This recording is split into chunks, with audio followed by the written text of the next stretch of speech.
Évangile de Jésus-Christ selon saint Matthieu. En ce temps-là, les pharisiens, apprenant que Jésus avait fermé la bouche aux Sadducéens, se réunirent et l'un d'entre eux, un docteur de la loi, posa une question à Jésus pour le mettre à l'épreuve.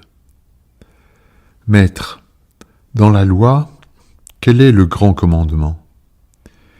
Jésus lui répondit : « Tu aimeras le Seigneur ton Dieu de tout ton cœur, de toute ton âme et de tout ton esprit. Voilà le premier commandement. Et le second lui est semblable. Tu aimeras ton prochain comme toi-même. De ces deux commandements dépend toute la loi, ainsi que les prophètes. » Acclamons la parole de Dieu. Le scribe adresse à Jésus une question essentielle pour la pratique juive. Quel est le premier de tous les commandements? En fait, la réponse était bien connue. Aime Dieu de tout ton cœur. C'était la prière que récitaient chaque matin les pieux israélites, le schéma Israël. L'originalité de la réponse de Jésus est d'unir à ce commandement celui de l'amour du prochain. Le plus grand commandement est unique et double. Aime Dieu et aime ton prochain. Tout se résume donc à aimer.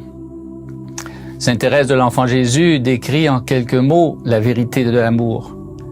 Aimer, c'est tout donner et se donner soi-même. Aimer ainsi est le plus grand des commandements. Pas au sens où il serait le plus grand parmi les autres. Il est le plus grand parce qu'il est l'âme de tous les autres. Comme l'âme donne vie à tout le corps, l'amour donne sens à tous les commandements.